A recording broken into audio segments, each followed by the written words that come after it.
Some truths don't stay buried. No matter how deep you dig the grave, no matter how many years pass, they find their way back to the surface. I'm going to tell you about Zara Collins, a woman who spent 6 years building the perfect life in Savannah, Georgia. The perfect job, the perfect fiancé, the perfect lie, and about Iris Reed, the artist who walked away without a word and returned the moment Zara was about to say, "I do." It happened at the Cathedral of St. John the Baptist. 200 guests, a Victorian ceremony, everything planned down to the last detail. But when Father Michael asked if anyone objected to the marriage, the heavy wooden doors opened with a sound that echoed through the stone walls. Iris stood there in the aisle. Not the girl Zara remembered. Not the free spirit with paint-stained fingers. This was someone who had lived 6 years carrying a secret. And when their eyes met across that cathedral, Zara felt every carefully constructed wall begin to crumble. What Iris had kept hidden wasn't just a memory of what they'd been. It was proof. Evidence of a love Zara had buried so deep she'd convinced herself it never existed. Letters, photographs. The life they'd shared before fear made Zara choose safety over truth. This isn't just a story about a wedding that stopped. It's about the price we pay for hiding who we are. About family rejection and chosen courage. About a love that survived 6 years of silence. Stay with me until the end to discover this story. The silence that fell over St. John the Baptist Cathedral wasn't the expected silence. It was the kind of silence that freezes blood, stops the heart mid-beat, turns air into something dense and impossible to breathe. Zara Collins stood 3 steps from the altar when she saw her. 3 steps from saying yes to a safe, predictable, acceptable life. And then, among the crowd of familiar faces and polite smiles, she appeared. Iris Reed, the woman who had taken 6 years of her life when she disappeared without saying goodbye. The woman who now walked down the center aisle with a manila envelope in her hands and an expression that left no room for misunderstanding. She had come to destroy everything. Subscribe now. YouTube prioritizes subscribers, and those who aren't subscribed miss out on future stories. The wedding dress weighed more than Zara had imagined. Not because of the fabric or the embroidery her mother had insisted on adding, but because each step toward the altar felt like walking with feet sunk in fresh concrete. St. John the Baptist Cathedral, with its Gothic revival walls from the 1870s and stained glass windows projecting amber light onto the dark wooden pews, was filled to the last corner. 200 guests had arrived from different parts of Savannah and beyond to witness the wedding of Zara Collins to Robert Morrison, son of the owner of the most important construction company in the city. It was March, and the temperature in Savannah oscillated between the cool of morning and the humid warmth of midday. Inside the cathedral, the air smelled of incense, white lilies, and the expensive perfume of the women occupying the front rows. Zara could hear the low murmur of conversations, the occasional creak of someone settling into their seat, the muffled crying of her mother in the third pew on the left side. Robert waited for her at the foot of the altar with a smile that tried to be reassuring, but seemed rehearsed to Zara, like everything in the ceremony. He wore a custom-tailored Oxford gray suit with a navy blue tie and silver cufflinks that had belonged to his grandfather. He was handsome in the way that men from good families tend to be. Neat, well-groomed, with that air of confidence that comes from never having to worry about money. At 32, Robert Morrison represented everything Zara's parents had dreamed for her. Stability, respectability, a future without upheavals. Zara clutched the bouquet of white roses against her abdomen, feeling how the thorns pierced through the satin ribbon wrapping them and dug into her palms through the lace gloves. The pain was welcome. It kept her anchored to the present, prevented her from getting lost in the thoughts she had been avoiding for months. She had been engaged to Robert for 6 months. 6 months since that dinner at the old pink house, where he had knelt with a diamond ring that must have cost what Zara earned in a full year as an event planner. The proposal had been public, with hired musicians and rose petals scattered across the table. Everyone in the restaurant had applauded. Zara had said yes, because saying no would have required explanations she wasn't ready to give. Father Michael, with his black cassock and white stole embroidered with golden threads, waited with the missal open. He was an older man, nearly 70 years old, with trembling hands and a voice that still retained the firmness of someone who had dedicated decades to officiating ceremonies like this. Zara had known him since childhood. He had baptized all the Collins children, had given First Communion to Zara and her 2 older brothers. The wedding march filled the space with its familiar and predictable rhythm. Zara walked arm in arm with her father, a 60-year-old man with completely gray hair and an expression of poorly disguised pride. George Collins had worked his entire life as an accountant at a medium-sized firm in Savannah, and seeing his only daughter marrying the heir to the Morrisons was the culmination of all his aspirations. Beside him, Zara could feel the tension in her father's arm, the way he kept his head high and shoulders back, as if he were parading. "You look perfect, sweetheart," her father had whispered that morning as she put on the dress. "Your mother and I are very proud." Zara had smiled because that's what was expected of her. She had always been good at doing what was expected. Good student, obedient daughter, responsible professional.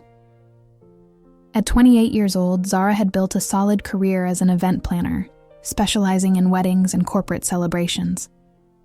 She was known in Savannah for her attention to detail, her ability to handle last-minute crises, and her gift for making each event seem more special than it really was. Ironic, she thought now as she walked toward her own wedding, that she was so good at organizing other people's happiness when her own felt like a carefully choreographed but substanceless production. The pews were decorated with ivory satin ribbons and small bouquets of baby's breath. The bridesmaids, 3 of Zara's cousins and Robert's younger sister, waited to one side of the altar, dressed in long sage green dresses that Zara had chosen because they were elegant enough without overshadowing her own dress. The groomsmen, 4 of Robert's friends from college, stood on the other side, all in identical suits and expressions of appropriate solemnity. Zara recognized faces in the crowd as she walked forward. Aunts she hadn't seen in years, co-workers, clients she had organized events for, her parents' friends. Everyone smiled. Everyone seemed genuinely happy for her. No one knew that Zara had woken up that morning with a knot in her stomach that had nothing to do with normal pre-wedding jitters. No one knew that 2 nights before, alone in her apartment while packing the last things before moving into the house she would share with Robert, she had found a box hidden at the back of her closet. A box she hadn't opened in 6 years. Inside were photographs, handwritten letters on yellowed paper, movie tickets, the program from a college theater production, and a simple silver ring with a small green stone, so different from the diamond ring she now wore on her left hand that it hurt to look at them together. Zara had closed the box without fully reviewing it. It had been a mistake to open it. It had been a mistake to keep it in the first place. She should have thrown it away years ago, when Iris left without explanation, without goodbye, without even a note to justify 6 years of what Zara had believed was love. But she hadn't thrown it away. She never could. Now, as she took the last step and her father released her arm to hand her to Robert, Zara allowed herself to think what she had been avoiding for months. She didn't love Robert Morrison. She respected him. She was fond of him. She enjoyed his company in the way one enjoys the company of a good friend. But she didn't love him. Not the way she had loved. The sound of the cathedral's main door opening interrupted her thoughts. It wasn't a loud sound, but in the expectant silence of the ceremony, it was enough for several guests to turn around. Zara, who was already in front of the altar with Robert holding both her hands, felt rather than saw the disturbance in the congregation. Father Michael cleared his throat, clearly annoyed by the interruption, and began with the traditional formula. Dearly beloved, we are gathered here in the sight of God and this community to join in holy matrimony, Zara and Robert. But there was something in the air that had changed. Zara could feel it, a kind of electric tension that made the skin on her arms stand up under the lace of the dress. The murmurs in the pews became more audible, not the murmur of approval or emotion, but something more urgent, more disturbing. Robert squeezed her hands, trying to capture her attention. "Are you okay?" he whispered.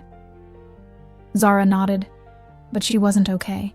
Something was terribly wrong.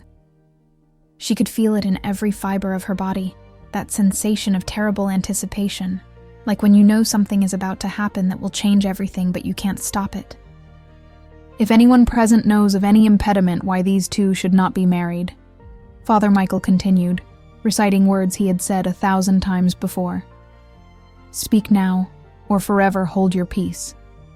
The silence that followed wasn't the usual ceremonial silence. It was the silence of 200 people holding their breath. And then, from the back of the cathedral, a clear and firm voice broke that silence. "I have something to say." Zara froze. She knew that voice. She would have recognized it anywhere, after any amount of time. It was the voice she had heard in her dreams for 6 years, the voice that whispered words of love that later became ghosts haunting her on sleepless nights. She turned slowly, her heart beating so hard she was sure everyone in the cathedral could hear it.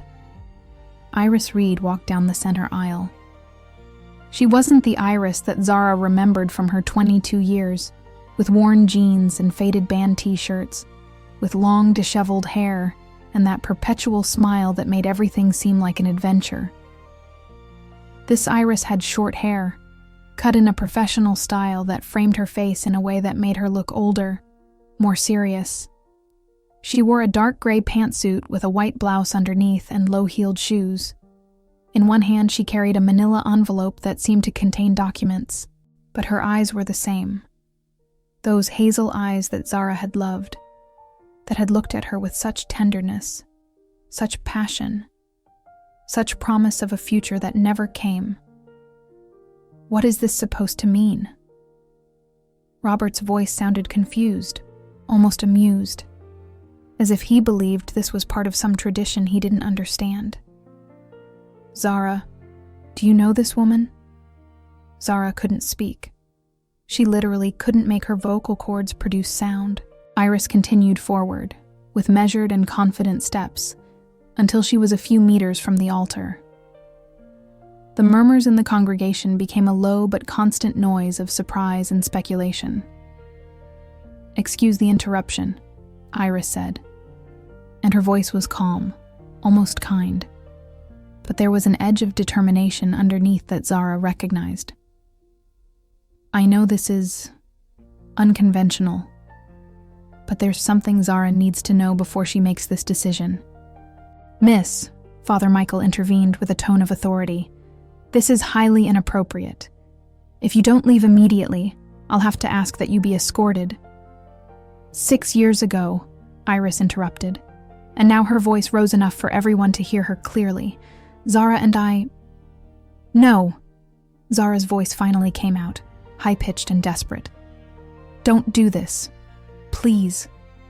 Iris looked at her directly, and in her eyes Zara saw apology, determination, and something more. Love. That damn love that had never really disappeared. That could never disappear no matter how much time passed. "I have to," Iris responded softly. "I should have done it 6 years ago, but I was a coward. I'm not anymore." Robert had released Zara's hands and had taken a step toward Iris with an increasingly annoyed expression. "Look, I don't know who you are or what you're trying to do, but this is a private wedding and you're interrupting. I'm Iris Reed," she introduced herself, and then added with a calm that cut like a knife. "And Zara and I were together for 6 years. We lived together. We shared a life. We made plans for the future." The murmur in the cathedral became a roar of surprised voices. Zara heard her mother scream something unintelligible. She heard someone else say, "Oh my God," in a scandalized tone. "That's ridiculous," Robert laughed, but it was a nervous laugh. "Zara, tell her she's crazy. Tell her—" But Zara wasn't looking at Robert. She was looking at Iris, and on her face must have been written all the truth, because Robert's expression gradually changed from disbelief to understanding, and then to something darker. "Don't tell me this is true," Robert whispered. Zara opened her mouth, but no words came out. What could she say? How could she explain 6 years of lies by omission, of pretending that chapter of her life hadn't existed, of building a version of herself that was acceptable to her family, to society, to everyone except herself? "I left," Iris continued, and now there was emotion in her voice, a crack in that facade of calm. "I left because I was afraid, because my family gave me an ultimatum, and I wasn't brave enough to face them. I left without saying goodbye to you, without explaining why, and that was the most cowardly thing I've ever done in my life." She lifted the manila envelope. "But now I'm here, and I have everything. The letters we wrote when we had to hide, the photographs we took when we escaped on weekends, the documents from the apartment we shared, which are still in my name because I never had the courage to cancel the contract. Everything is here, Zara. The proof that what we had was real." "This is a nightmare," Robert muttered, backing away as if Zara had suddenly become contagious. "This can't be happening."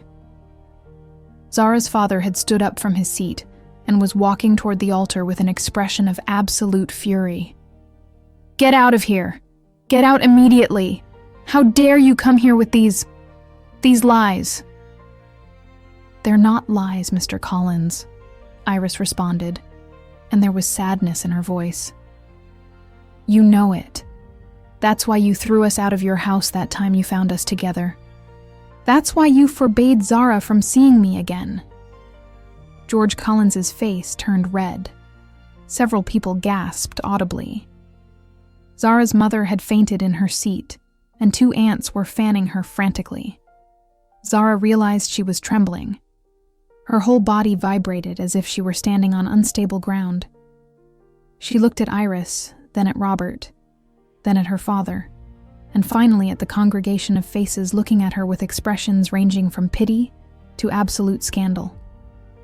"Why?" she managed to ask finally, and her voice sounded hoarse, broken. "Why now? Why this way?"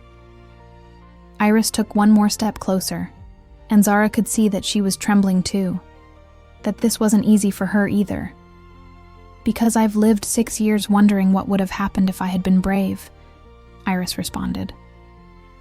"Because I can't live the rest of my life knowing I let you marry someone you don't love without at least telling you the truth." "And what is that truth?" Zara almost screamed the words. "That you loved me? That you left me? That you destroyed me and now you come to destroy the little I've managed to build?" "The truth," Iris said, and her voice broke, "is that I never stopped loving you. Not a single day. And I know you have no reason to believe me or forgive me. But you deserve to know this before making a decision that will mark the rest of your life." The silence that followed was absolute. 200 people waited to see what Zara Collins would do. Robert was the first to move. He took off the white gloves he was wearing and let them fall to the floor. "I can't believe this," he said, and his voice trembled with contained rage. "I can't believe you lied to me, that you used me. Robert, How much of all this was real?" he interrupted.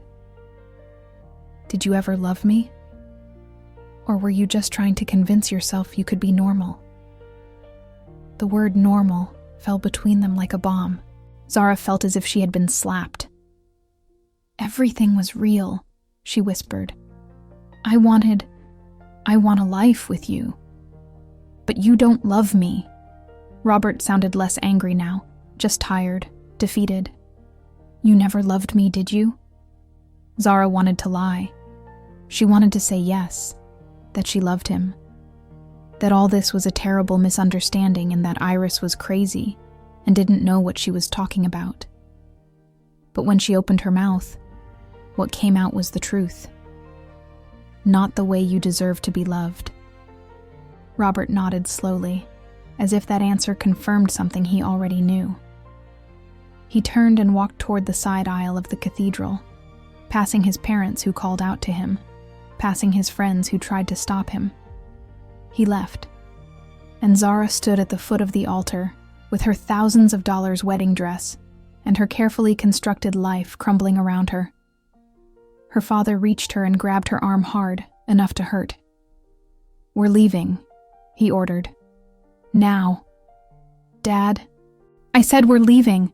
This person, he pointed at Iris with contempt, has come to destroy your life, and you're going to listen to her? Zara looked at her father. She saw in his eyes not only fury, but fear. Fear of what the neighbors would say, the colleagues, the extended family. Fear that his daughter wasn't who he thought she was. Let me go, Zara said in a low voice. Zara Pauline Collins, I order you to. Let me go! This time she shouted, and the sound echoed off the cathedral's stone walls. George Collins released her arm as if he had been burned.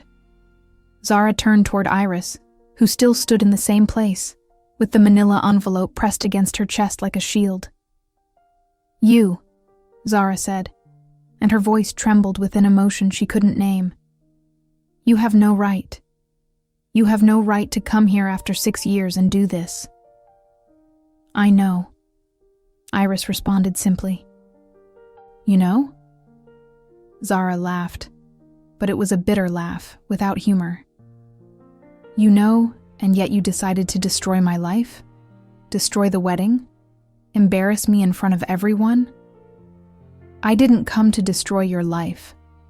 Iris took a step forward, and there was desperation in her eyes. I came to save you from one. Save me? Zara felt hot tears rolling down her cheeks. I was fine. I was happy. Or at least I was at peace. And now... She looked around. The cathedral was in chaos. People leaving. People staying to gossip better. People crying. People shouting.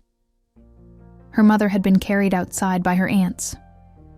Robert's parents looked at her with expressions of pure hatred. Her brothers didn't know whether to approach or stay away. Her life, as she knew it, was over. In a matter of minutes. I'm not going to forgive you, Zara said, and the words came out broken, barely audible. I'm never going to forgive you for this. Iris nodded, and a tear rolled down her cheek. I understand. Just before I leave, you need to know one more thing. I don't want to know anything else. The apartment, Iris continued anyway. The apartment in the Victorian District that we shared. It's still ours. I never canceled the contract. Everything is still there, Zara. Our books, your plants that I managed to keep alive, the paintings you made. Everything. I've been paying the rent these 6 years because it was the only thing I had left of you. Zara didn't know what to say to that. What could she say?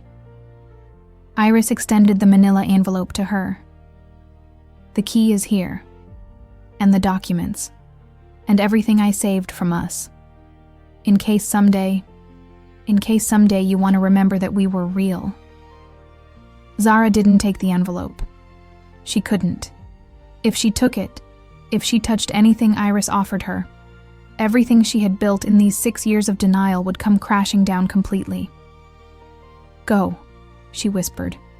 Please, just go. Iris left the envelope on the first pew and backed away slowly. "I never stopped loving you, Zara. Not a single day."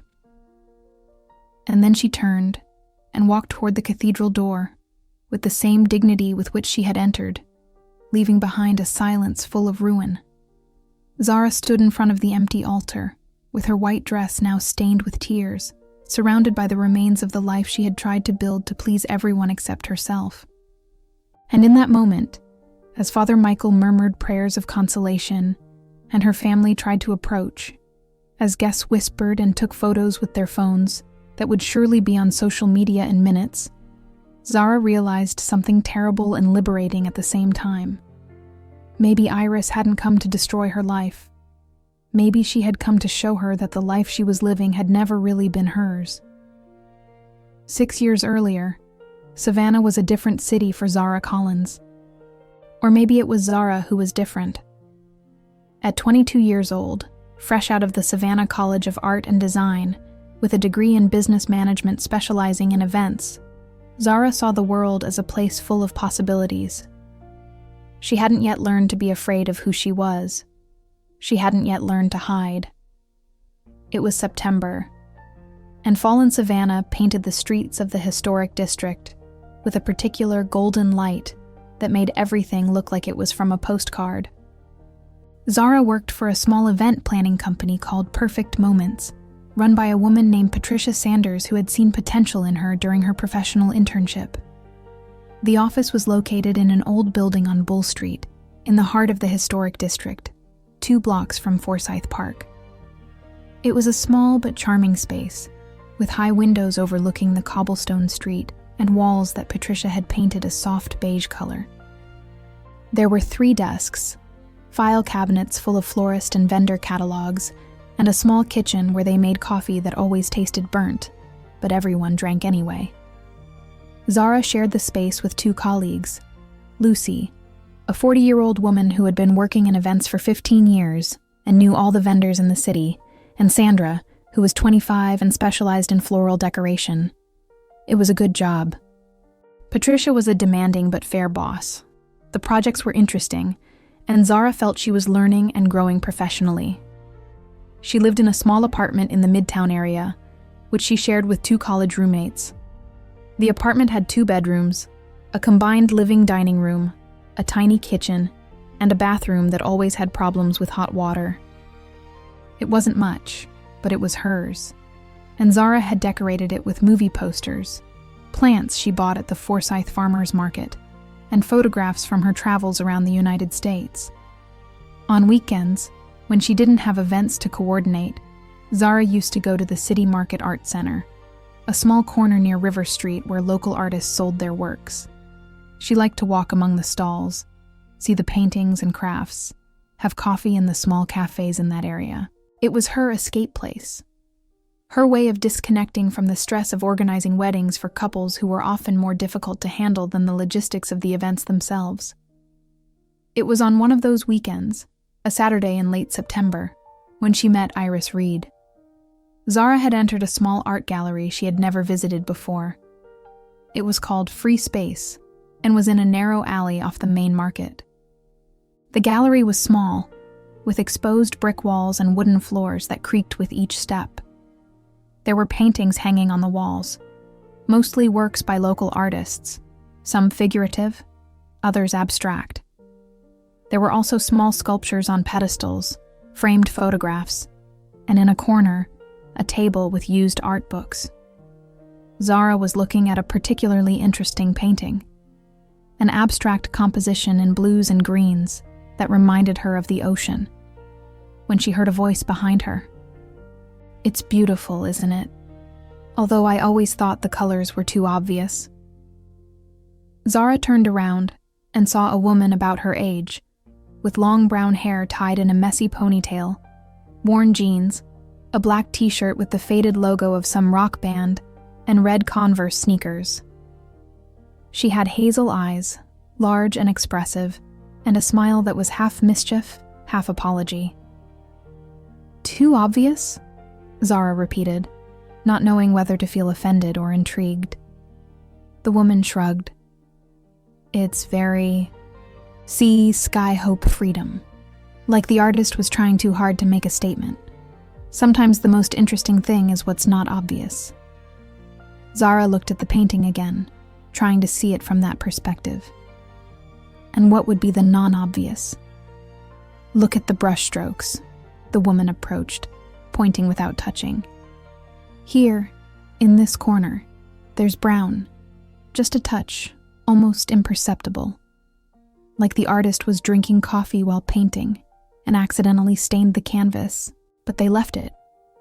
And that brown stain is the most honest thing in the painting because it wasn't planned.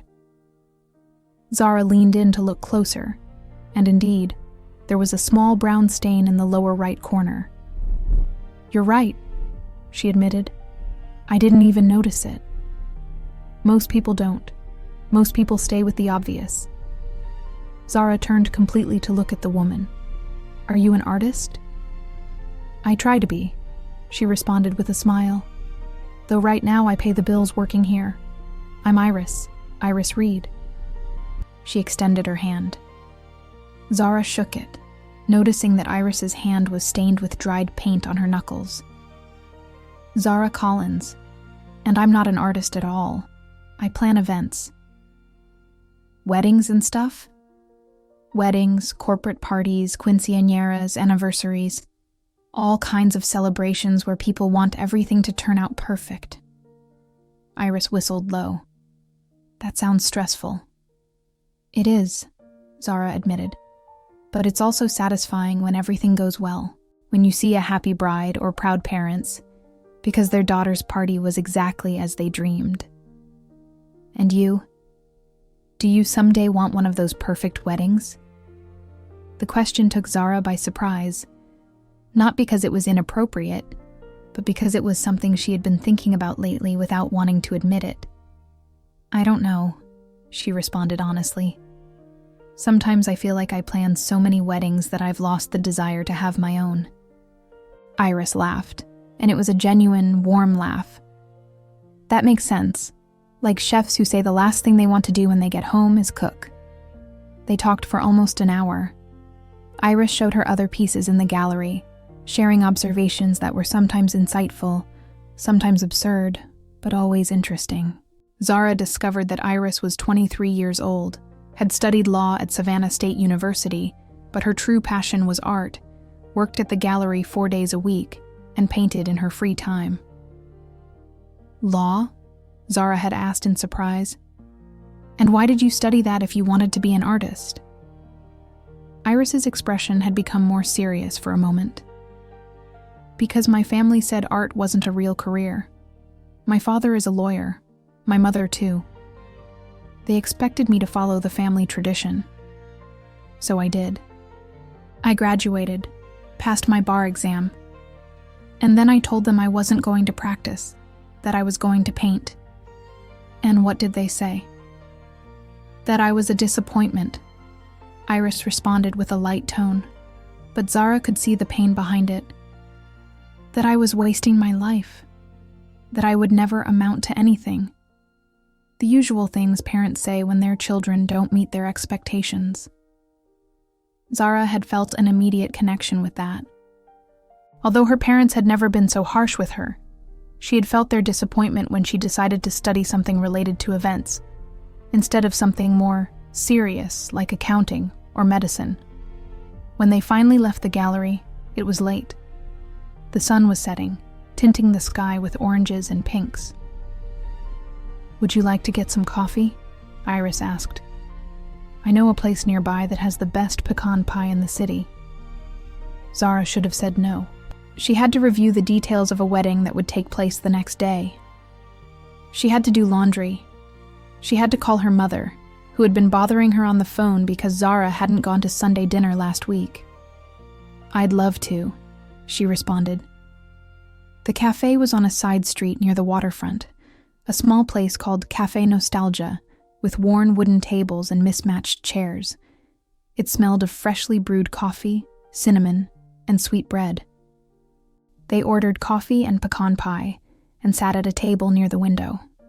They talked about everything and nothing. About favorite movies, Both loved classic American cinema. About music, Iris loved alternative rock.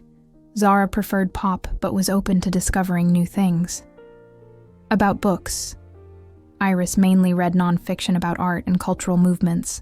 Zara preferred contemporary novels. About trips they wanted to take someday. "I've always wanted to go to Santa Fe," Zara said. "See the adobe architecture, the Native American art, the desert landscapes." "I want to go to Europe," Iris responded. "Paris, Barcelona, Florence, see the art in the big museums, walk the streets that the great artists walked." "Sounds expensive." "It is. That's why I'm still here, saving every dollar I can." When they finally left the cafe, it was completely dark. The lights of the historic district were on, giving the old buildings and squares a golden and beautiful glow. "Can I see you again?" Iris asked as they slowly walked toward the bus stop where Zara would take her bus back to Midtown. Zara felt butterflies in her stomach, a sensation she hadn't experienced in a long time. Maybe never. "I'd like that." They exchanged phone numbers.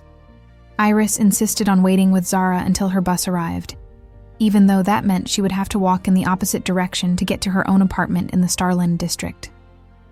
When the bus arrived, Iris gave her a quick hug. "I had a great time," she said. "Me too." On the way home, Zara couldn't stop smiling. There was something about Iris that was different from anyone she had ever met before. An energy, an intensity, a way of seeing the world that was fascinating. She didn't think too much about why she had been so excited to spend time with her. She didn't allow herself to analyze why her heart beat faster when Iris smiled, or why she couldn't stop thinking about her hazel eyes. In that moment, it was still easy to ignore the signs. It was still easy to tell herself she had just made a new friend. That innocence wouldn't last long. Iris texted her the next day. A simple message. "How did the wedding go? I hope everything turned out perfect." Zara was at the reception, supervising that the waiters served correctly and that the music was at the appropriate volume. She took her phone during a brief break and smiled when she saw the message. Everything went well. The bride cried, with happiness. The groom's father gave an emotional speech, and nobody fought. For me, that's a total success. Iris's response was immediate. "Haha, sounds like the bar for success in weddings is pretty low. Do you have free time this week? I'd like to show you my paintings." Zara hesitated. There was something about that invitation that felt significant, though she couldn't explain exactly why. But then she thought about Iris's smile, about how she had made her laugh, about how easy it had been to talk to her. "I have Wednesday off. Does that work for you?" "Perfect. I'll send you my address." Iris's apartment was in an old 3-story building in the Starland district, a middle-class area with tree-lined streets and houses that had seen better days. The building had a concrete facade, painted a cream color that had once been bright, but was now faded and stained by rain. The front door required a special key that Iris had instructed her to borrow from the man at the corner grocery store. Zara climbed the stairs to the 3rd floor, noting the walls with peeling paint and railings that felt a bit loose. Iris's apartment was 3B, with a wooden door that had a small Day of the Dead skull sticker. Iris opened the door before Zara could knock, as if she had been waiting by it. "You made it!" Her smile was huge. Come in. Sorry about the mess." The apartment was a studio, a single large space with a small kitchen in one corner, a small bathroom whose door was ajar, and the rest of the space divided between what obviously served as sleeping area and work area. There was a mattress on the floor with messy sheets, a pile of books next to it, and clothes thrown on a chair. But what dominated the space was the art. There were paintings everywhere, some hanging on the walls, others stacked against them, some on easels in different stages of completion. There were brushes in glass jars, open and closed paint tubes scattered on a long table that obviously served as a workstation, paint-stained rags on the floor. The smell was a mix of acrylic paint, turpentine, and something Zara took a moment to identify: incense. There was an incense burner on a shelf, still smoking slightly. "Wow," was all Zara could say. Iris laughed. "It's chaos, I know. But it's my chaos." Zara walked slowly through the space, looking at the paintings. They were all very different from each other. Some were abstract, explosions of color without defined form. Others were figurative, portraits of people Zara didn't recognize, urban landscapes of Savannah, still lifes with everyday objects turned into something more interesting by the way Iris painted them. There was one in particular that captured her attention. It was a large painting, almost a meter tall, showing a woman sitting in a window looking out. You couldn't see her face, only her back and her loose hair falling over her shoulders. Through the window, you could see a city, but it was a fuzzy, blurry city, as if it were a memory rather than a reality. The colors were mainly grays and blues, but there were touches of yellow and orange that gave warmth to the scene. "That's my favorite," Iris said, appearing next to Zara. "I painted it last year when I was going through a difficult time. I felt like I was trapped between what I was and what I wanted to be. The woman in the window is like, she's inside but looking out, part of the world but separated from it." Zara didn't take her eyes off the painting. "It's beautiful and sad." "Most art is beautiful and sad," Iris responded. "That's what makes it real." They spent hours looking at the paintings, with Iris explaining her creative process, the inspirations behind each piece, the techniques she was trying to master. Zara listened fascinated, asking questions, sharing her own interpretations of the works. "I've never met anyone who's so passionate about something," Zara said at one point. "You can tell in the way you talk about art. It's like it's part of you." "It is," Iris responded simply. "I can't imagine my life without painting. It's the only way I can express the things I feel, but can't say with words." They ordered Chinese food from a nearby place and ate it sitting on the floor, using Iris's work table as an improvised table after clearing away brushes and paint tubes. They talked about their families, their friends, their fears and hopes. "Do you have a boyfriend?" Iris asked at some point casually while eating noodles with chopsticks. Zara shook her head. "No, I've had some in the past, but they never lasted long. I always felt like there was something, I don't know, something missing." "Something like what?" Zara shrugged. "I don't know. I could never identify it. I just knew that I never felt with any of them like I should feel. Like you're supposed to feel when you're in love." "And how are you supposed to feel?" "I don't know. Like in the movies, I guess. Like you can't breathe when they're near. Like everything else disappears." Iris smiled, but there was something sad in that smile. "I haven't had that experience either. I've dated some people, men and women, but it's never been what I expected. I always wonder if there's something wrong with me." Zara looked at her surprised. "Men and women?" Iris held her gaze. "Yes. Does that bother you?" Zara realized her heart was beating faster. Not from discomfort, but from something else. Something she didn't want to examine too closely yet. "No," she responded honestly. "Not at all." Iris smiled, this time without sadness. "Good." The silence that followed wasn't uncomfortable, but it was charged with something. A promise, a possibility, an unasked question. Zara left late that night, much later than she had planned.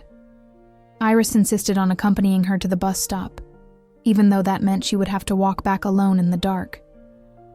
"Thanks for coming," Iris said when Zara's bus appeared in the distance.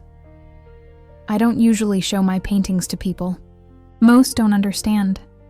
I don't understand much about art either," Zara admitted. "But I like how you talk about it. It makes me want to understand. That's more than most people have told me." The bus stopped in front of them. Zara climbed the first step and then turned around. "See you soon?" "Definitely," Iris responded. That night, as Zara prepared for sleep in her apartment, she realized she hadn't stopped thinking about Iris for a single moment. About her smile, about her paint-stained hands, about the way her eyes lit up when she talked about art, about how she had felt that she could be completely herself in that chaotic space full of paintings. She told herself it was just friendship, that Iris was interesting and different, and that's why she liked her so much. But deep down, in a place Zara wasn't yet ready to recognize, she knew it was something more. Something that excited her and terrified her in equal measure. During the following weeks, Zara and Iris saw each other almost every day. At first, Zara told herself she was just getting to know a new friend, someone interesting she could talk to about things she normally didn't share with anyone else. But it was getting harder to maintain that lie, even to herself. Iris had a way of looking at her that made Zara's stomach turn in a way that wasn't entirely uncomfortable.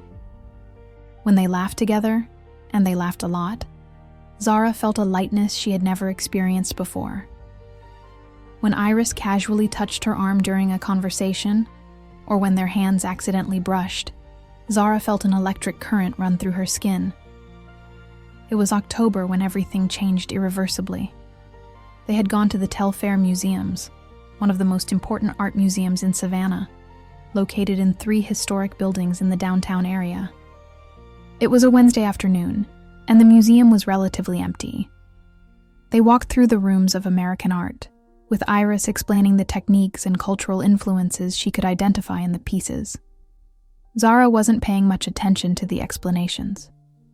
She was too aware of how close Iris was, how her voice dropped to a whisper when they were in the quieter rooms, how her perfume, something citrusy mixed with paint and something more that was simply her, seemed to fill the entire space.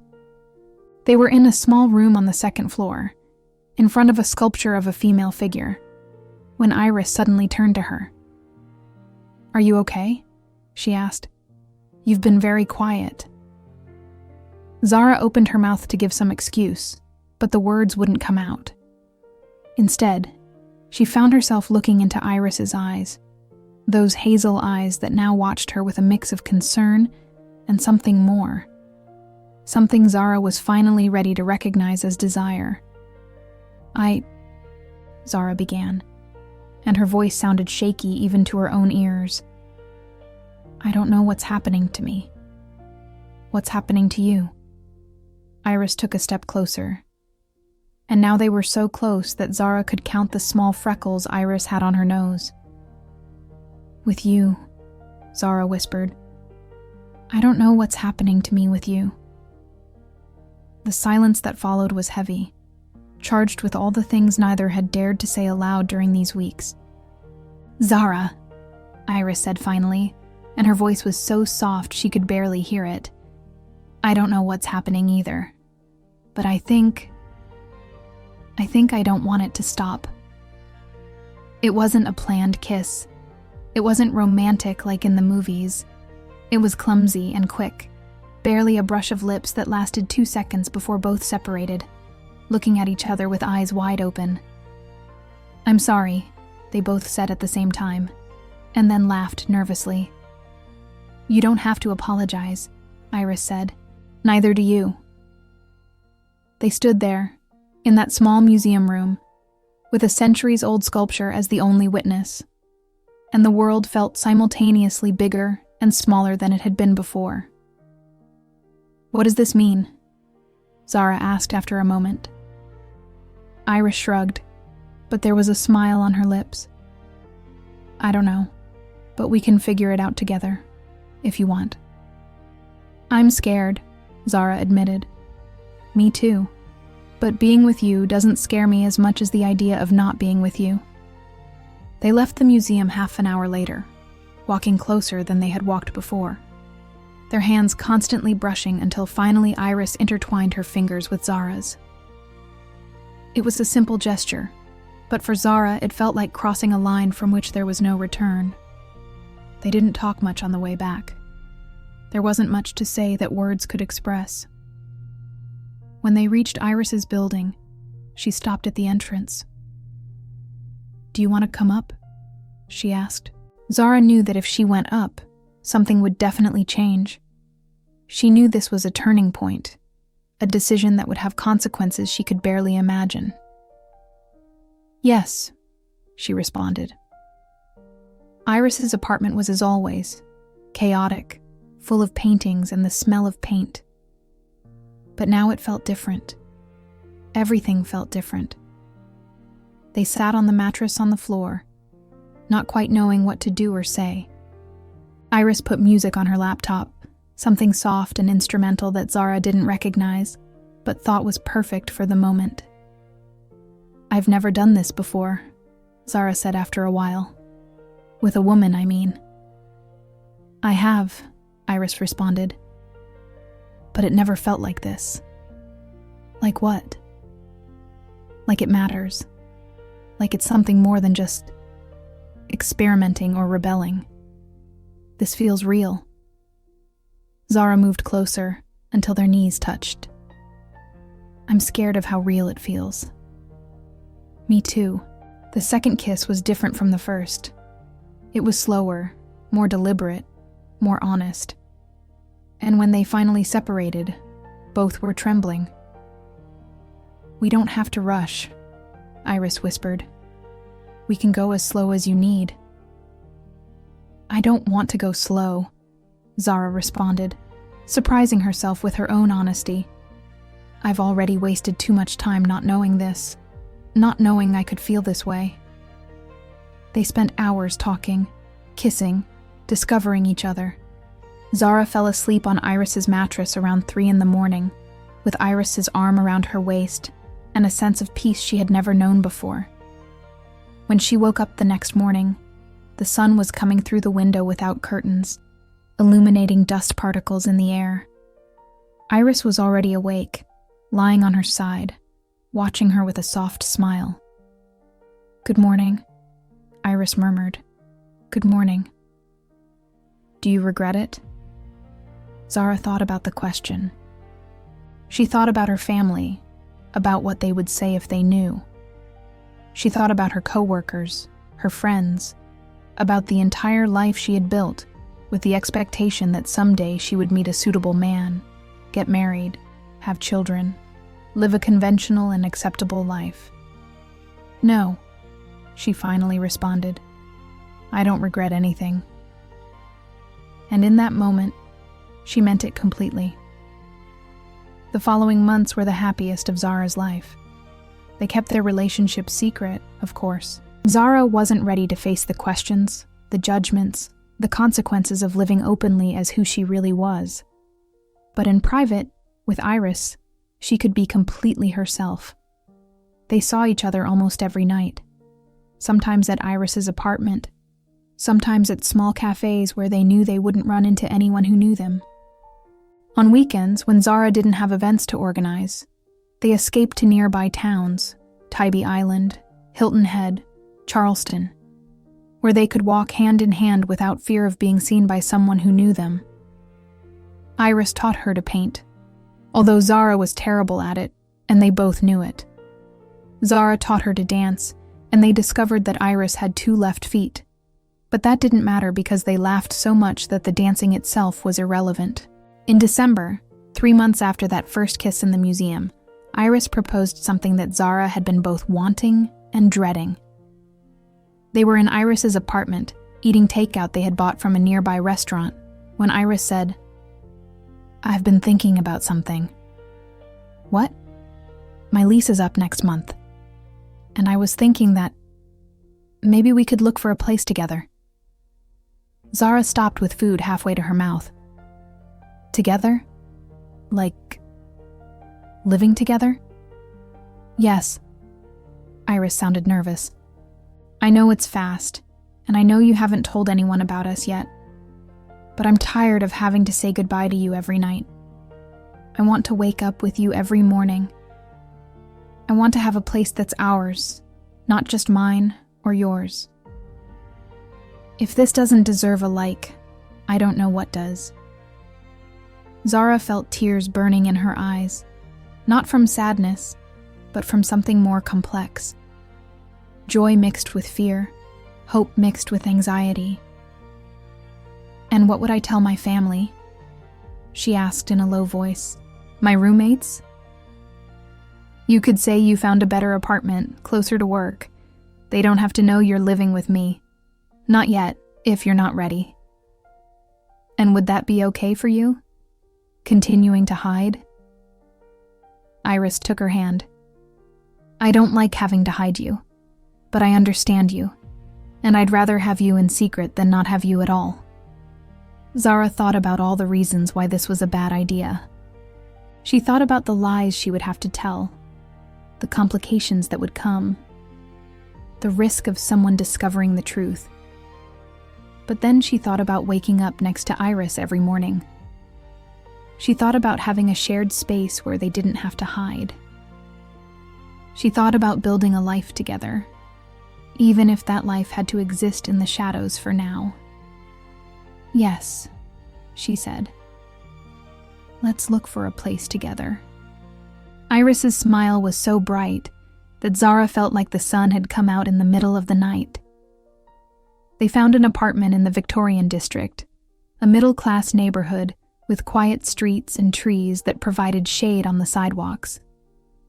The apartment was in a 4-story building, on the 2nd floor, and had a living dining room, a bedroom, a small but functional kitchen, and a full bathroom.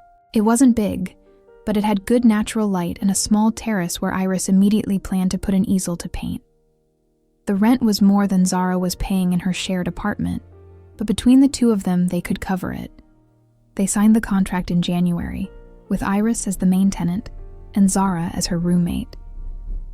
Moving was a process charged with emotion. Zara told her family she had found an apartment closer to her work, and that a college friend also needed a place. So they had decided to rent together. Her parents seemed satisfied with the explanation, especially when Zara assured them that her roommate was a responsible and hardworking woman. They didn't know that roommate was the person Zara loved more than anything in the world. The apartment quickly became their refuge.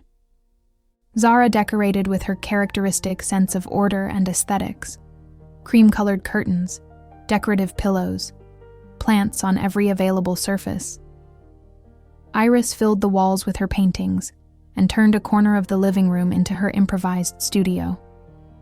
The result was a space that was half order and half creative chaos, exactly like their relationship. The nights were the best. After both finished their jobs, they met at home, cooked together. Iris was surprisingly good with Southern-style dishes, while Zara mastered more complicated recipes. Ate while watching movies or listening to music, and then stayed awake until late talking about everything and nothing. It was on one of those nights, in February, when Zara finally said the words she had been feeling for months, but had been afraid to say. They were lying in bed, with only the streetlight coming through the window. Iris was tracing invisible patterns on Zara's arm with her paint-stained fingers. Iris, Zara said in a low voice. I love you. Iris's fingers stopped. There was a moment of silence that seemed to last an eternity. Really? Iris finally asked, and her voice sounded vulnerable in a way Zara rarely heard. Really. I know it's fast, and I know all this is complicated, but I love you. I can't not love you. Iris moved to look at her directly, and in the dim light, Zara could see tears in her eyes. I love you too, Iris whispered. For weeks. Maybe forever. They kissed, and it was different from all previous kisses. It was a promise, a commitment. a declaration of something both knew was permanent, no matter how difficult the road ahead. "Someday," Zara said when they separated, "we won't have to hide. Someday I'll be able to introduce you to my family as what you really are, as the person I love." Do you really believe that? I have to believe it. Otherwise, how could I live like this? Iris held her tighter. "As long as I have you, I can wait. I can wait as long as necessary." But the universe, as Zara would soon learn, doesn't always give time to wait. The mistake was Zara's. She knew that from the moment it happened, though by then it was too late to do anything about it. It was March, almost a year after meeting Iris. Zara was organizing the wedding of the daughter of one of the partners at the accounting firm where her father worked. It was a large event with more than 300 guests that would take place at a plantation on the outskirts of Savannah. Zara had been working on the details for months, and she was proud of how everything was turning out. On the day of the wedding, Zara had been at the plantation since 7 a.m, supervising that everything was perfect. The ceremony would be at 6 p.m, which meant she had all day to make sure every detail was in place. She had left her personal phone in her purse in the bride's house, where she was helping with final preparations. At 11 a.m, during a brief break, she checked her messages. There were 8 missed calls from Iris and 3 increasingly urgent text messages. "Where are you?" "Zara, I need to talk to you. It's important. Please call me when you see this. It's urgent." Zara left the house and called Iris's number, her heart beating fast. Iris answered on the first ring.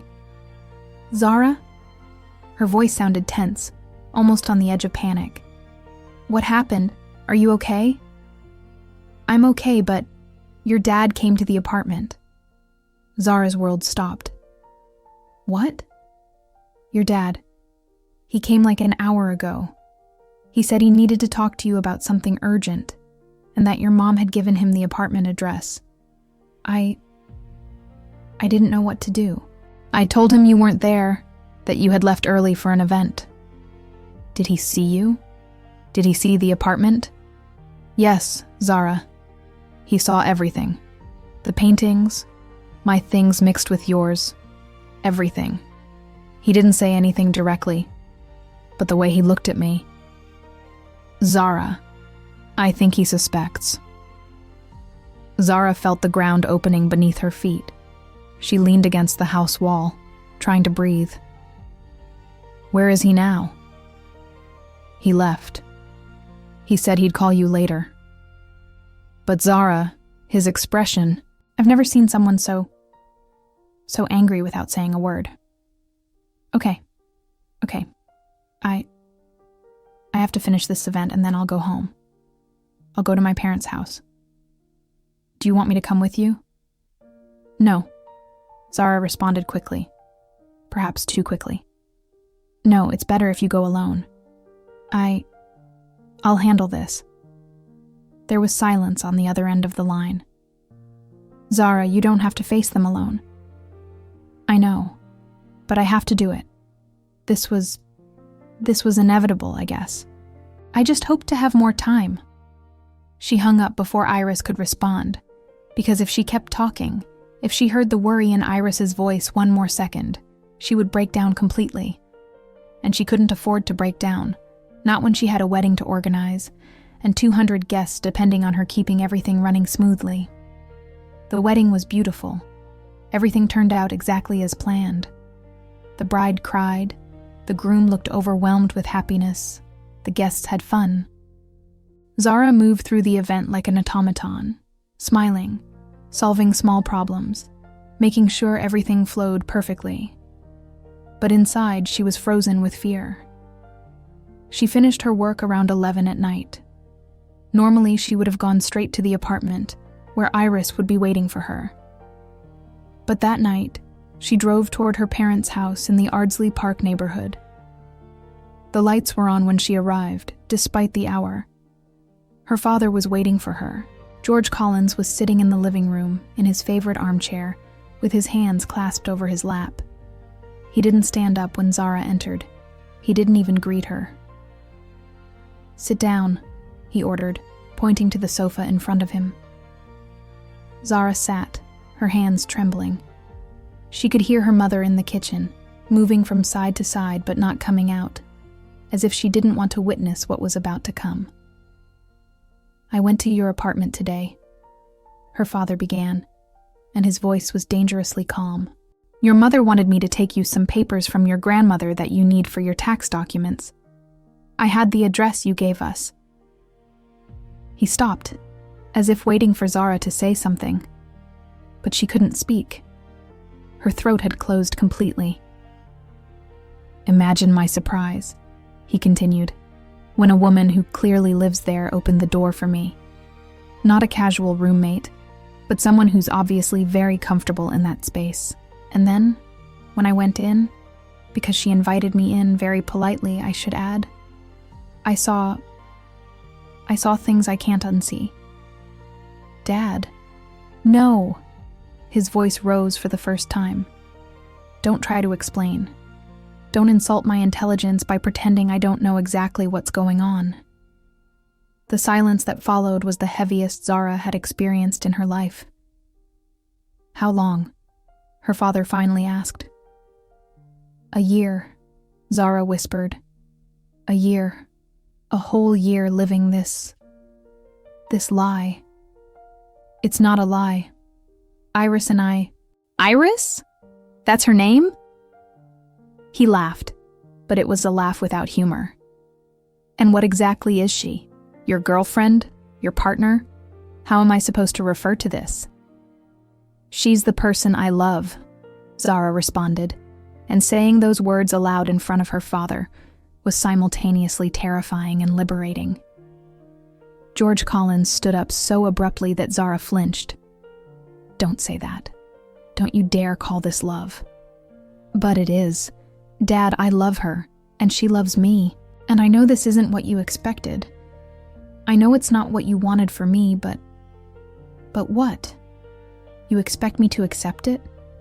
To tell your mother that her daughter is... He couldn't finish the sentence. He couldn't even say the word. "I'm the same person I was yesterday," Zara said, and now tears ran freely down her cheeks. "The same daughter I've always been. The only thing that changed is that now you know." "Everything has changed," her father responded. "Everything. Do you have any idea what this means? What people will say? My partner, whose children were baptized with us, your mother's family, who are so conservative, our neighbors, the people from church. And what about me?" Zara stood up too. "What about what I need? What makes me happy? Happiness isn't the only thing that matters. Family matters too. Respect. Dignity. How am I going to look my colleagues in the eye knowing my daughter is living in sin with another woman? It's not a sin to love someone. Don't quote me cheap philosophies you read on the internet. You know what the Bible says. You know what the church teaches." "The Bible also says that God is love," Zara countered. "Doesn't that count?" Her father stared at her, and in his eyes, Zara saw something she had never seen before. Absolute disappointment. "You have two options," he finally said.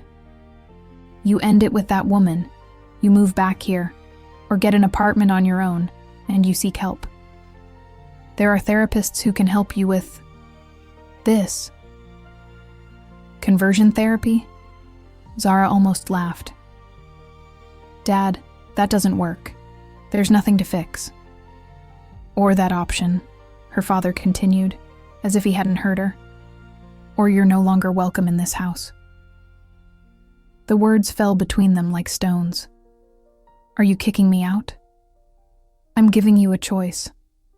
One I should never have had to give."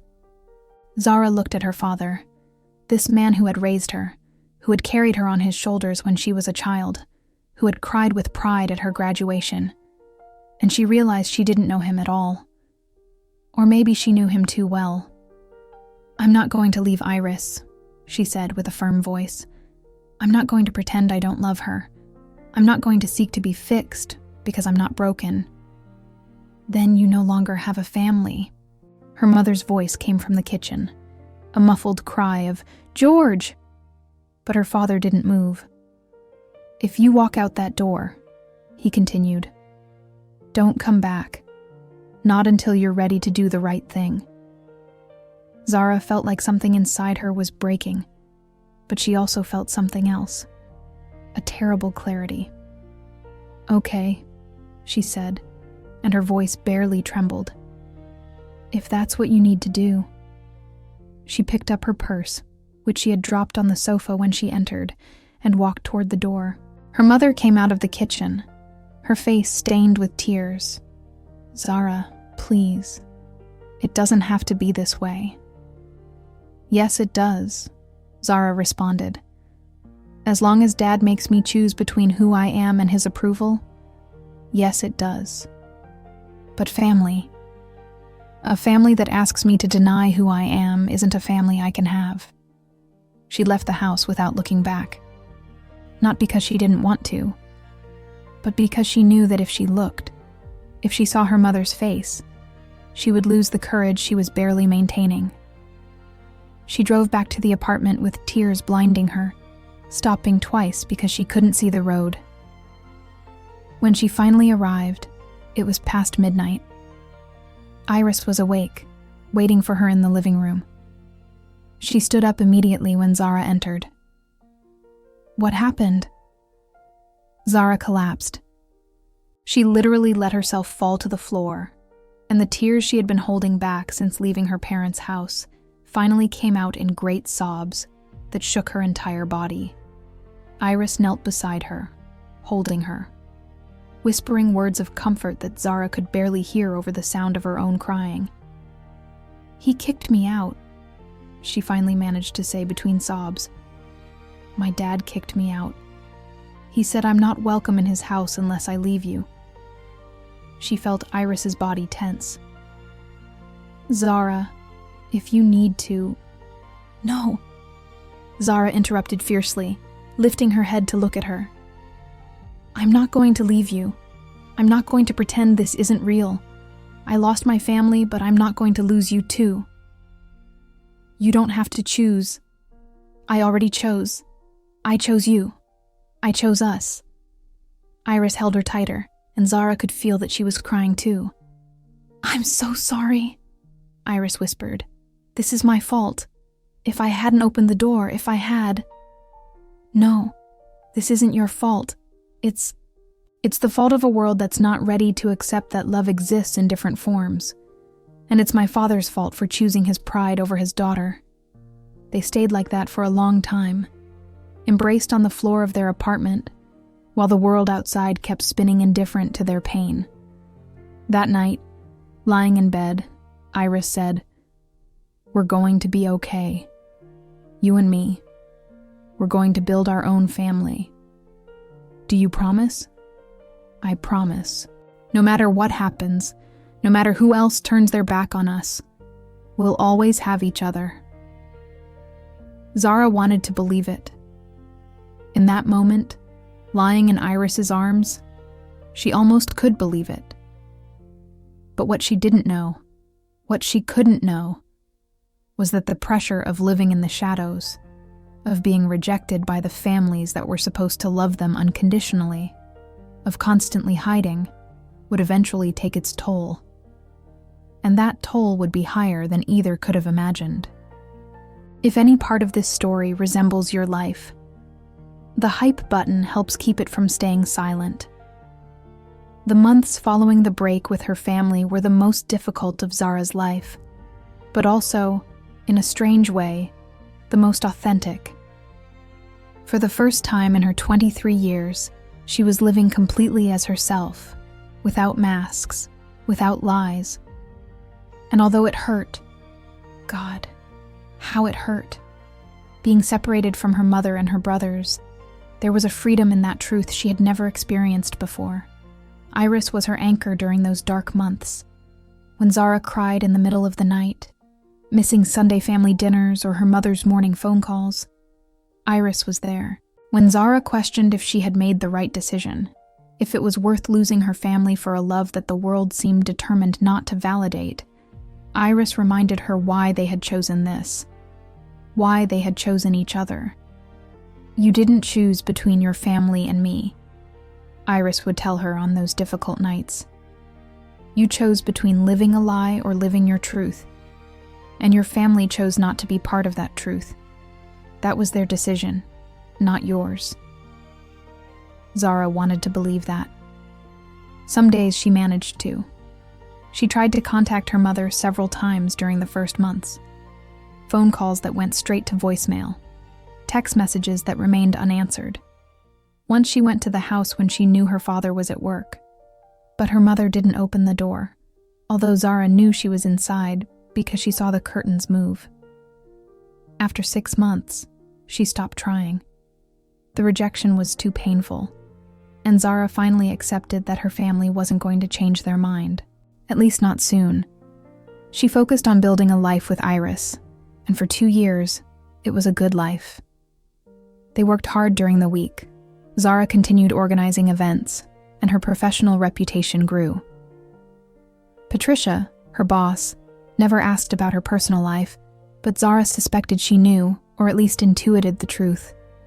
It didn't matter. Patricia judged Zara for her work, and that was all that mattered.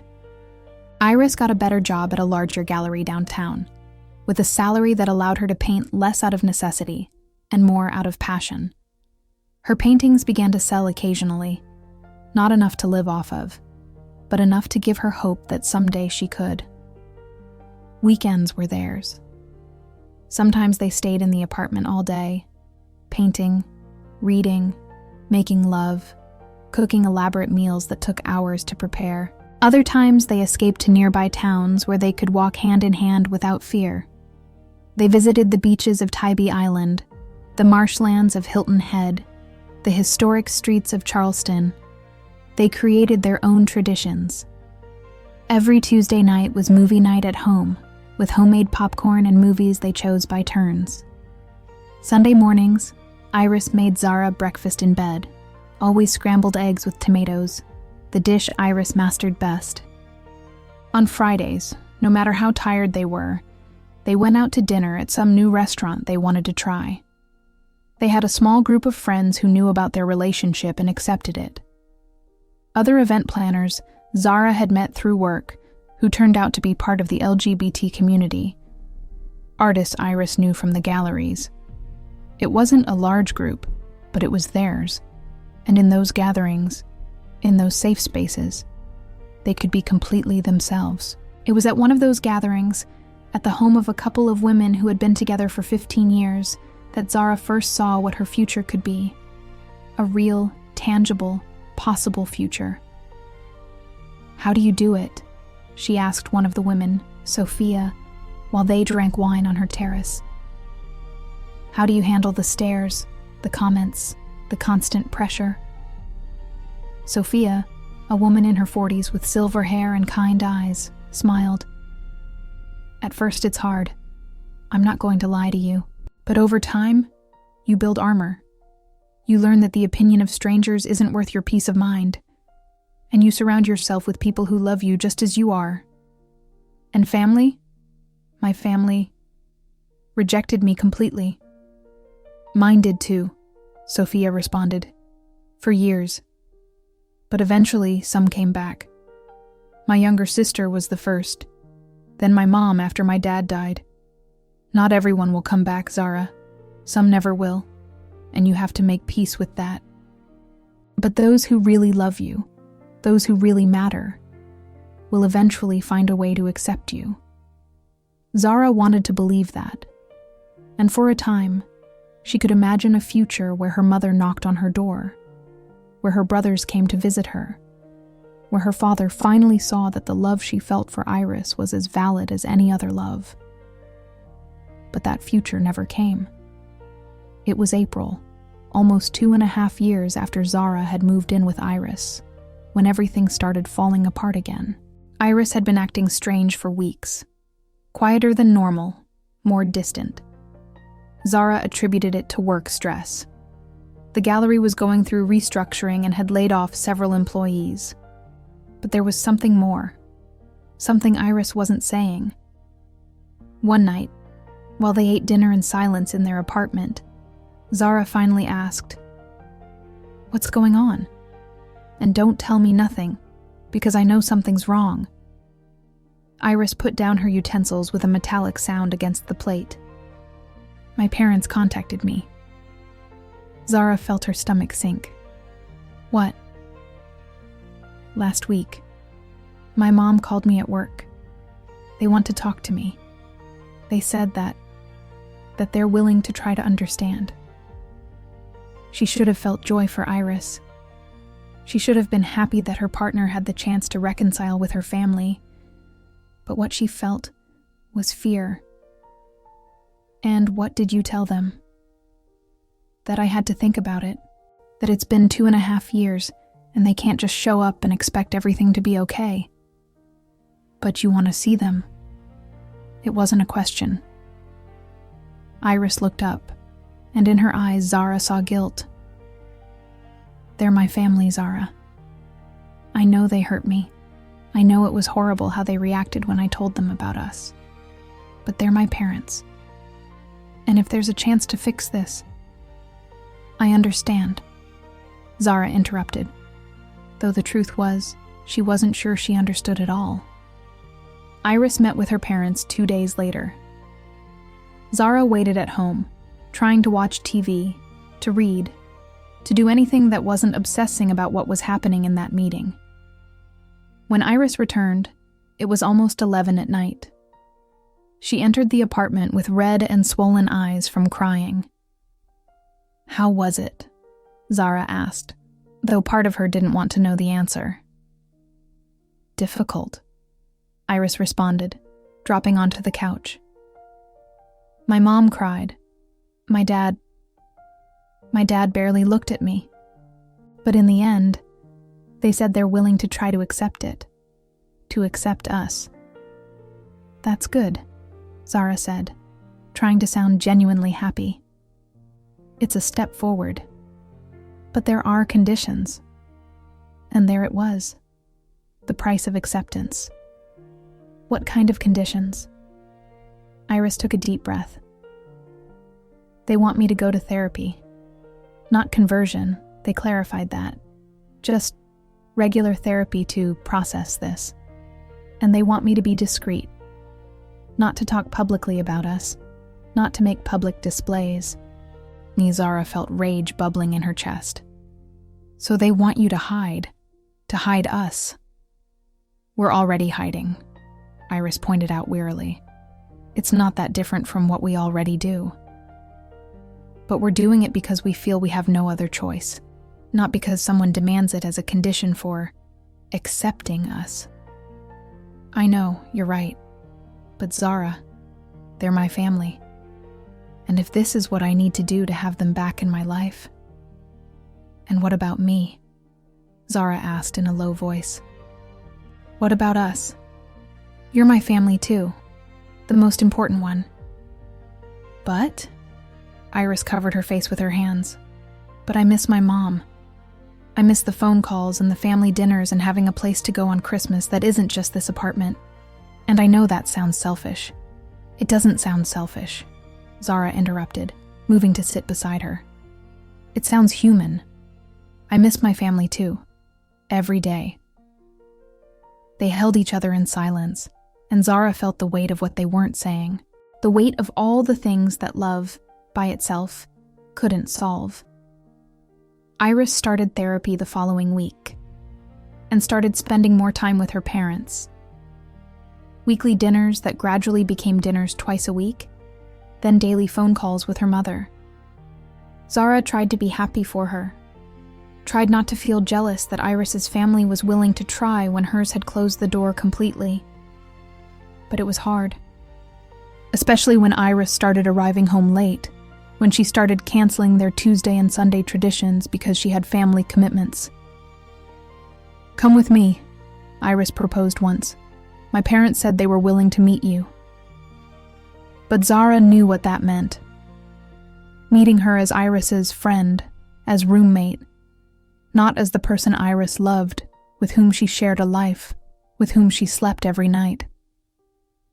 "I can't," Zara responded. "I can't sit at that table and pretend to be less than what I am to you."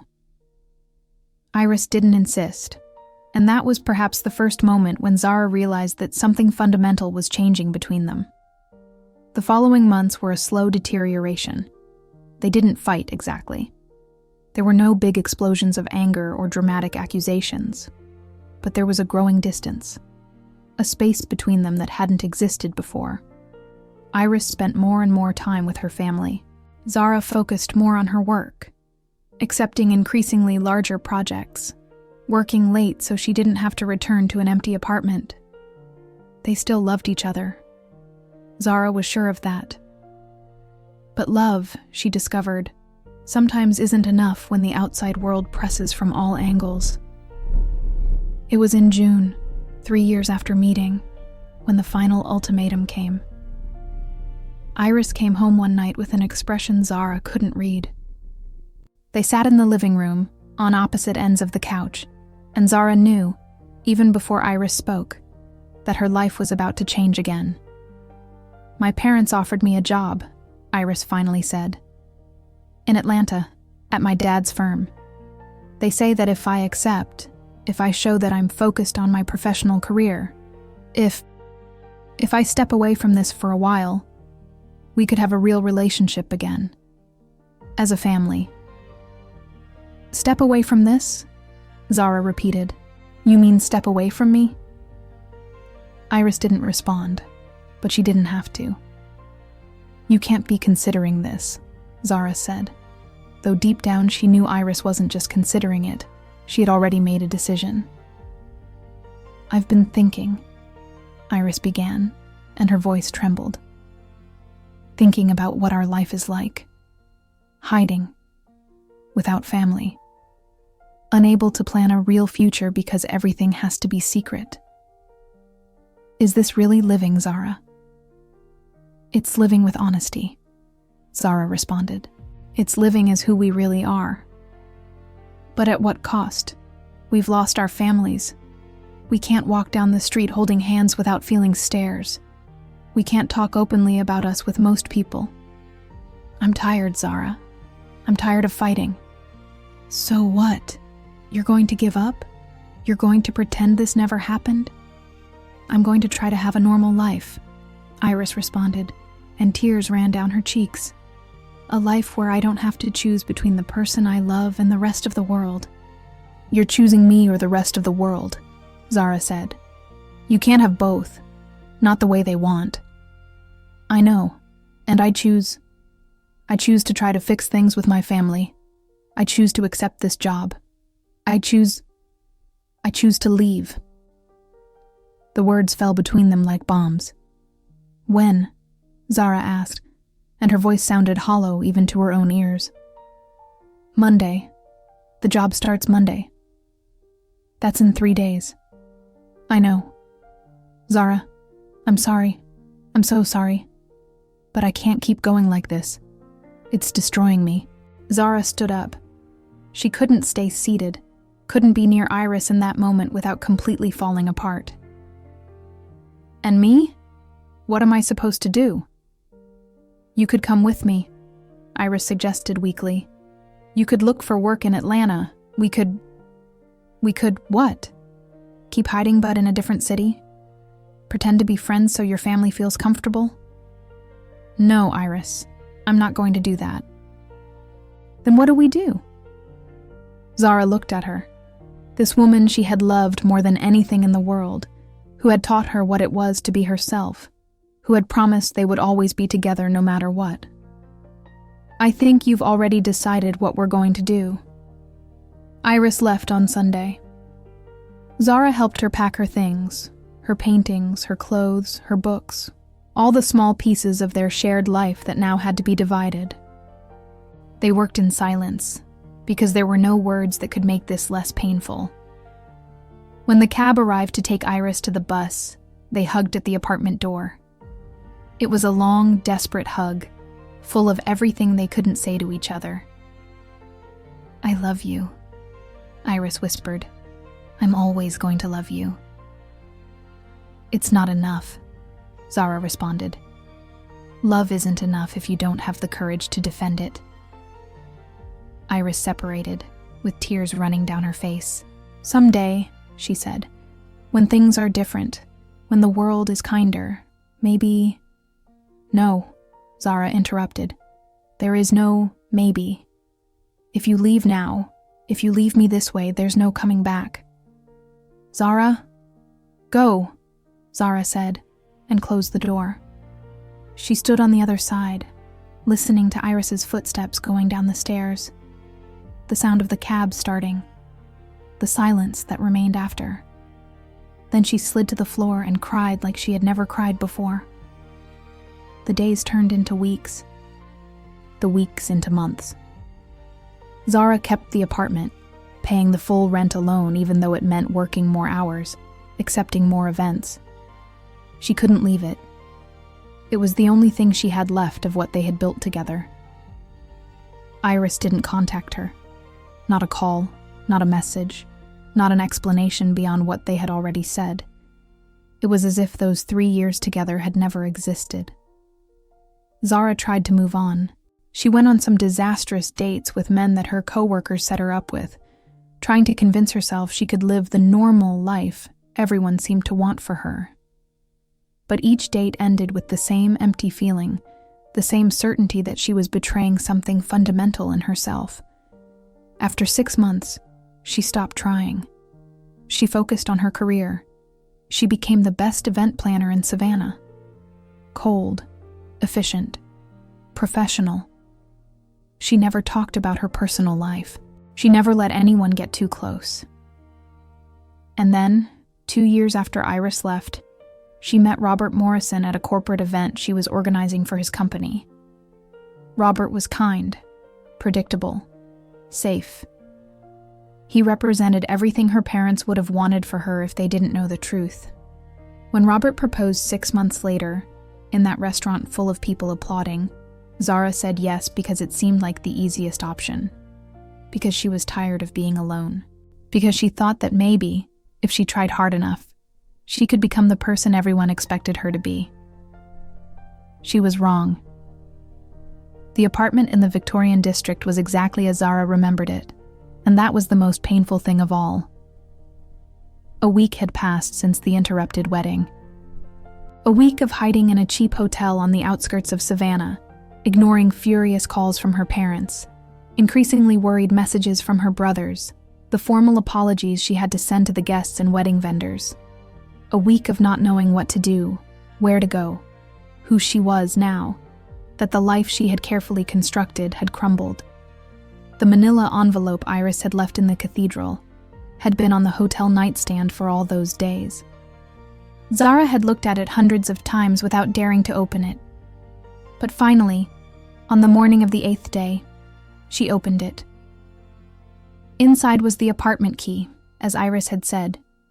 There were also photographs of the two of them in Tybee Island, in Charleston, in the apartment. Letters Zara had written during the first months of their relationship, when everything was new and exciting, and it seemed like nothing could separate them. The program from a theater production they had seen together. Movie tickets. Small memories of a life that Iris had kept during all these years. And at the bottom, a ring. The silver ring with the green stone that Zara had given Iris on their 2nd anniversary, before everything got complicated, before the pressure of the outside world began to destroy what they had built. Zara took the ring and held it up to the light. It was so simple, so different from the diamond ring Robert had given her, and that was now somewhere on the floor of St. John the Baptist Cathedral, forgotten in the chaos of that day. She took a cab to the apartment in the Victorian District. The building looked exactly the same, though now there was a new cafe on the corner that wasn't there before. She climbed the stairs to the 2nd floor, her heart beating so hard she could hear it in her ears. The key entered the lock as if 6 years hadn't passed. She opened the door and entered. And she stopped, paralyzed. Everything was there. The furniture they had bought together at second-hand markets, Iris's paintings on the walls, Zara's plants, or at least their descendants, growing in the same pots. The books on the shelves, half Iris's, half Zara's. The dining table where they had shared so many dinners, so many conversations, so many plans for a future that never came. It was like entering a time capsule, as if the last 6 years hadn't existed. "I knew you'd come." Zara turned abruptly. Iris was standing in the bedroom doorway. She looked different from how she had looked in the cathedral, less formal, more like the Iris that Zara remembered. She wore jeans and a simple t-shirt, her hair loose, no makeup. "What are you doing here?" Zara asked. "I live here," Iris responded simply. "Well, officially I live in Atlanta, but I come to Savannah every 2 weeks to be here, to keep this place alive." Zara looked around again, seeing the details she had overlooked at first, the recently watered plants, the minimal dust on the furniture, the kitchen light that was on. "Why?" she asked. "Why keep all this for 6 years?" Iris shrugged, but there were tears in her eyes. "Because I couldn't let it go. I couldn't let you go, Zara, even though I had to. Even though I was a coward who hurt you in the worst possible way." 6 years, Zara said, and her voice trembled. 6 years without a word, without an explanation, without even a text message to tell me you were okay. "I know. Is that all? I know? What do you want me to say, Zara? That I'm sorry? I already told you I'm sorry. In the cathedral, in front of 200 people. Do you want me to tell you I made a mistake? I did. The biggest mistake of my life. And that's supposed to fix it?" Zara felt rage bubbling in her chest, rage she had been suppressing for 6 years. "You think you can show up at my wedding, destroy my life again, and everything will be okay because you say you made a mistake?" "I didn't destroy your life," Iris responded calmly. "I stopped a lie." "What?" "You were going to marry someone you don't love. You were going to spend the rest of your life pretending to be someone you're not. That's not a life, Zara. That's a prison." "A prison I built because you left me," Zara shouted. "You think I chose this? You think I wanted to live hiding, pretending, lying? I did it because I had no other choice. Because you left, and I had to find a way to survive." "You had choices," Iris insisted. "You've always had choices. You could have kept being yourself. You could have found someone else who loved you for who you really are." "Like you loved me?" Zara laughed. But it was a bitter laugh without humor, because your love was so strong that you left at the first opportunity you had to have a normal life. Iris staggered as if she had been hit. "You're right," she said in a low voice. "I wasn't strong enough. I chose my family's approval over you, and I've lived with that decision every day for 6 years. Then why come back? Why now?" "Because 3 months ago, my mom died." The air left Zara's lungs. Cancer," Iris continued, and her voice was flat, emotionless, as if she were reciting facts. "It progressed fast. 3 months from diagnosis to when she was gone.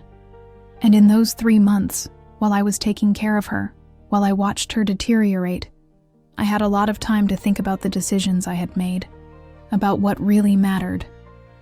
She wiped the tears that had started to fall. "You know what the last thing she said to me was?" She took my hand, looked me straight in the eyes and said, "I'm sorry you had to hide because of us. I'm sorry we weren't strong enough to love you as you were." And then she died. 3 hours later. Zara felt her own rage dissolving, replaced by something more complex. Pain, empathy, but also confusion. "I'm sorry for your loss," she finally said. "I really am. But that doesn't explain why you showed up at my wedding." After the funeral, Iris moved to sit on the couch, the same couch where they had spent so many nights watching movies. "I started looking for information about you. I know I shouldn't have, that I had no right. But I needed to know how you were. And I found the announcement of your wedding in the newspaper." She paused, looking at her hands. "I saw your photo with him, Robert Morrison. I saw how you smiled, but I knew that smile, Zara. It was the same smile you used when you organized weddings for other people. Professional, perfect, completely empty. You don't know anything about my relationship with Robert. I know you don't love him," Iris responded with certainty. "Because I know what you look like when you love someone. And that wasn't that look." Zara wanted to argue, but she couldn't. Because Iris was right. "I came to the wedding without any plan," Iris continued. "I just wanted to see you. See if I was wrong, if you really were happy with him. But when I entered that cathedral and saw you walking toward the altar with that expression on your face, I knew I had to do something, even if you hated me for it, even if you never forgave me." "And now what?" Zara asked. "You expect everything to go back to the way it was before? That I forgive you, and we continue as if nothing had happened?" "No," Iris responded. "I don't expect anything.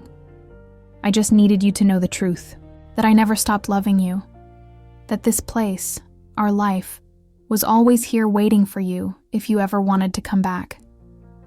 She stood up and walked toward Zara, stopping a meter away. "But you also needed to know that I'm not going to pressure you.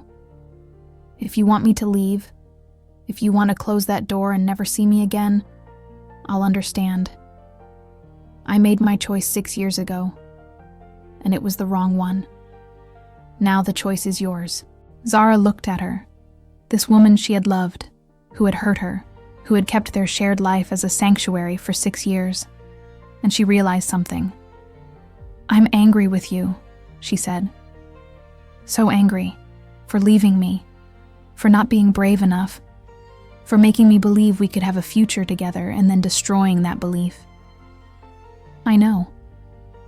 But I'm also angry with myself," Zara continued, "for letting my family's rejection define me, for building a life based on what others expected of me instead of what I needed, for being so scared of being alone that I was willing to marry someone I didn't love." "You weren't alone," Iris said softly. "You were never alone. I was here, waiting. Always waiting." "That's not fair." Zara felt tears burning in her eyes.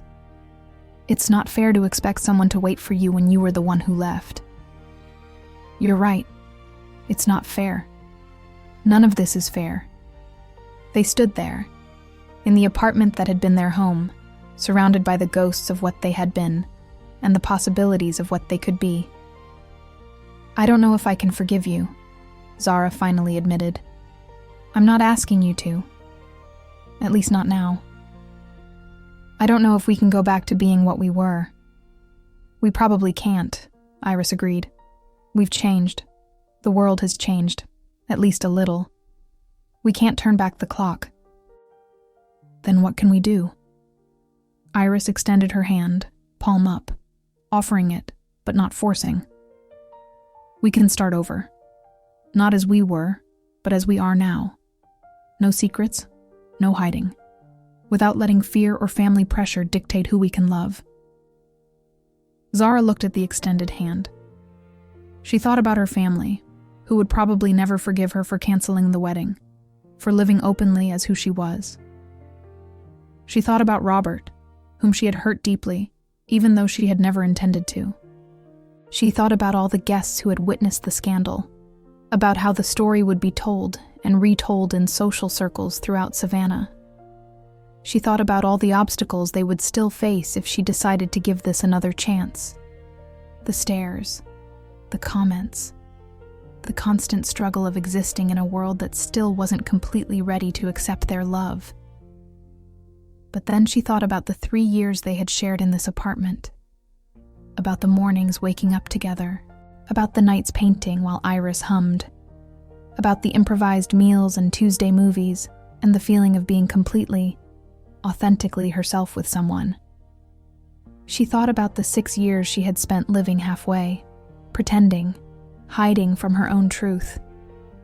And she realized something. She was scared. Very scared. But there was something that scared her more than facing the world with Iris by her side. And that something was spending the rest of her life wondering, what if?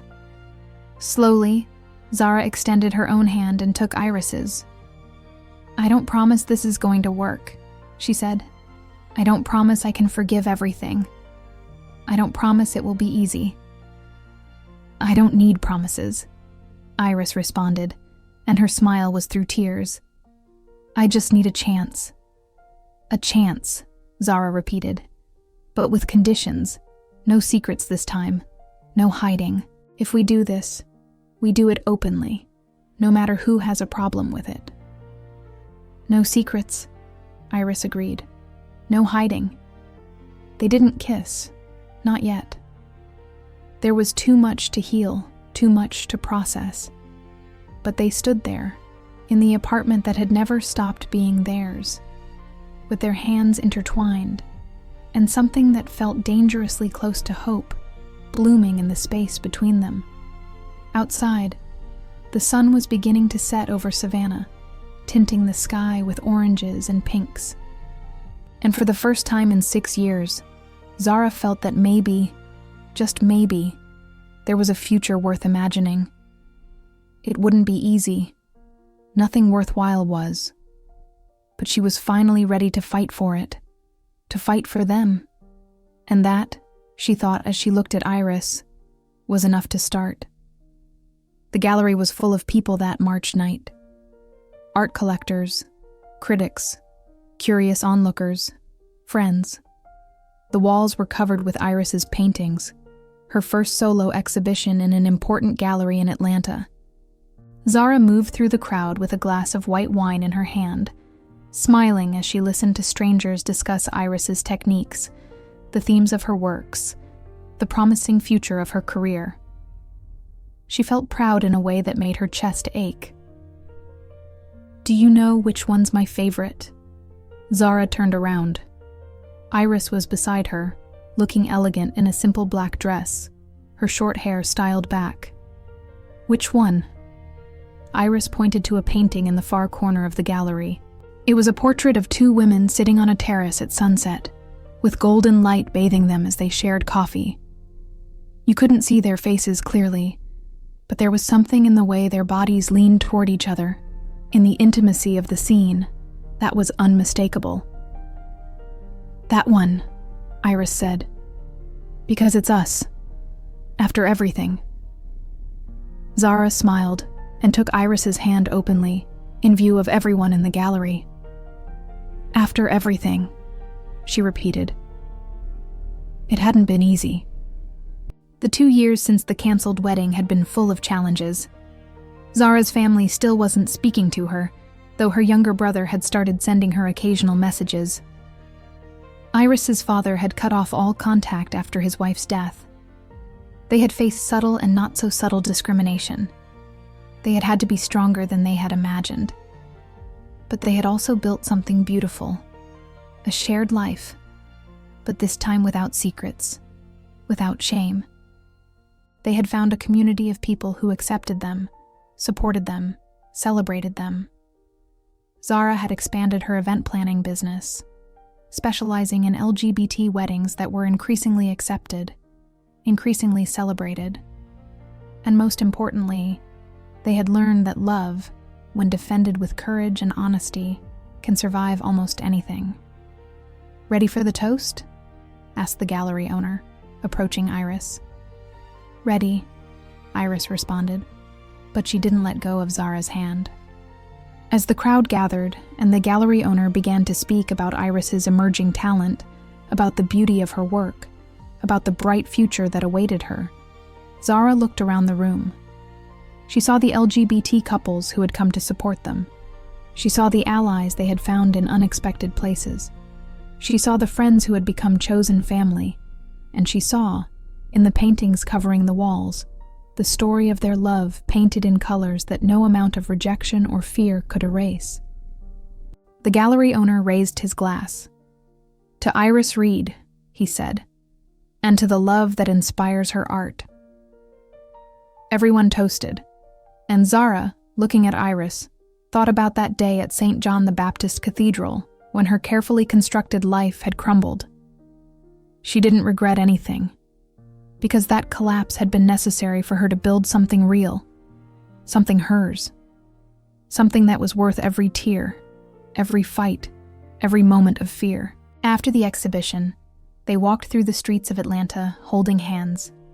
It wasn't Savannah, it wasn't their apartment in the Victorian District that they now only visited occasionally, but it was their life, one they had chosen consciously, bravely.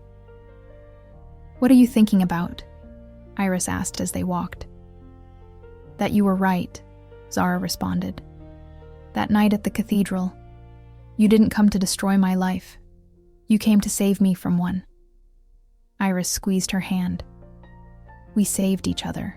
And as they walked through the city, two women in love in a world that was finally, slowly, learning to accept them, Zara knew that was the purest truth of all. They had saved each other, and they would keep doing so every day for the rest of their lives.